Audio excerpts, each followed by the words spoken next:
Do you like this place? It took me the better part of a decade to perfect it. Every stone and flower tells a story. Tales of how things were, how they ought to be. I thought about destroying it on more than one occasion. I'm glad I didn't. I know. Ask and I will answer truthfully.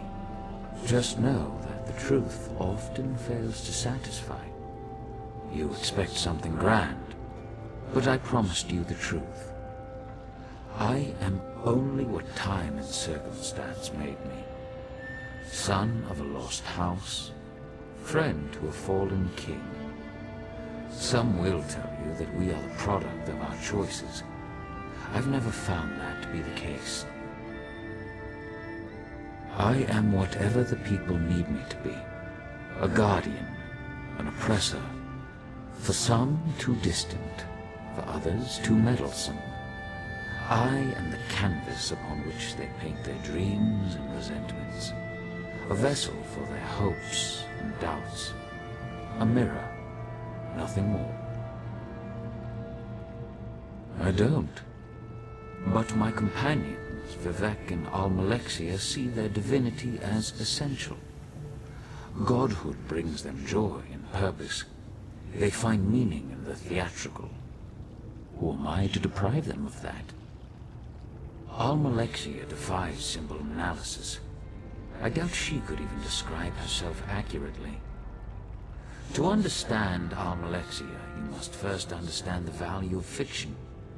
Vivek fancies himself the poet, but in truth, AM is the greater storyteller. Vivek knows the boundaries that separate fact from fiction.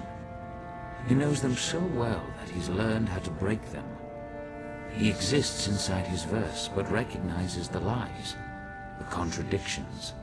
He both does and does not believe his own tales. She believes her tales implicitly, as does everyone else. Her capacity for deception appears limitless. She sows lies like a master gardener sows seeds, and the harvest of trust and adulation is breathtaking in scope. Not in the slightest. As I said, we are, all of us, bound by our nature. Almalexia does what she does because she cannot do otherwise. It will not end well. But then, even the best endings rarely bring joy. Vivek is my brother. He knows my struggles and I know his. That knowledge makes our relationship complicated. To truly know someone is as much a curse as it is a blessing. Regret. We are bound by that at least. He also suffers a kind of enslavement. Not unlike my own, in fact. Beauty holds the keys to his shackles. Beauty and a love of great works, great heights. His appetites are insatiable, thus his despair. Yes, a poet's despair. Vivek craves radical freedom, the death of all limits and restrictions. He wishes to be all things at all times.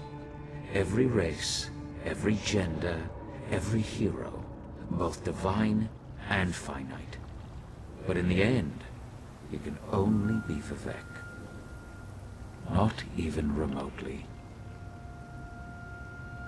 I sometimes ask myself the same thing. May I confess something to you? I suffer from a peculiar ailment. Shall I describe it? I bear the cruel weight of certainty. Total, absolute, relentless certainty. People rarely comprehend the luxury of doubt, the freedom that comes with indecision. I envy you. Indeed, but such questions are flaccid, cursory indulgences that come and go in an instant. The truth is that my actions, both good and evil, are inevitable, locked in time, determined by chains of action and consequence. Compelled. This city serves a noble goal.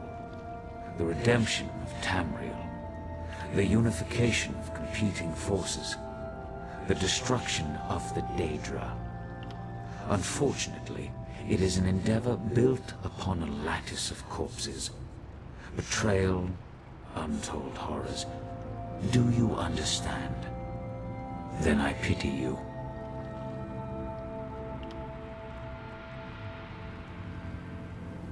I instructed Devaith to run from the battle that is to come. Now, I urge you to run toward it. Long ago I brokered a truce with the princes of Oblivion. This pact bound 8 princes to an oath that they would never again set foot on Tamriel. Nocturnal was not present when the princes signed the Cold Harbor Compact. Thus she flouts its restrictions. Now, this is important. Nocturnal does not act alone. 2 other princes lie in wait, Clavicus Vile and Mafala. Defeated? Forgive my candor, but Clavicus Vile cannot be defeated through force of arms. Neither can Mafala. I have preparations to make outside my clockwork realm. You must stay vigilant. Take heed of any Daedric incursions and stand ready to fight. The prisoner wields great power, making reality of metaphor. We will need you before the end.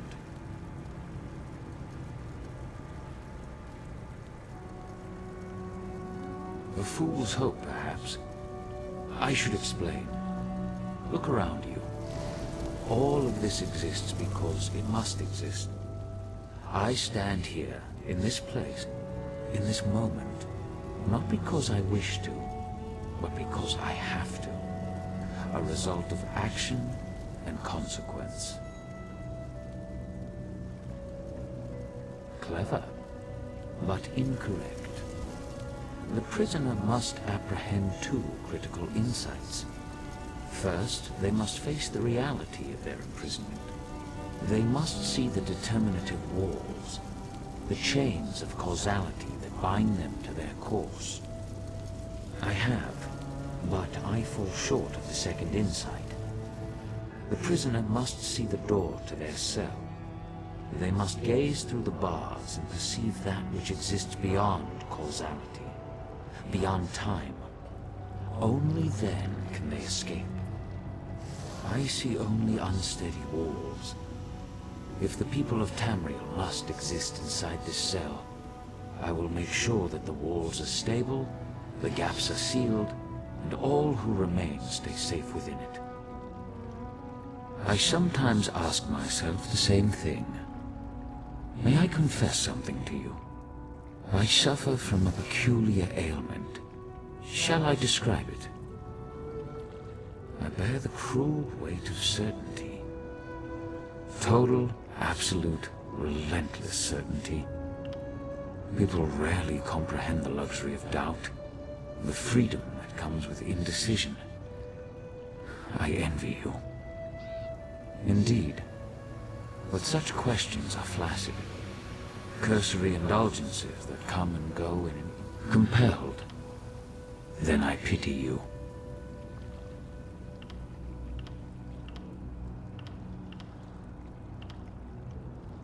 I instructed Devaith to run. Nocturnal, defeated. I have preparations to make outside my clockwork realm. You must. The fools, clever.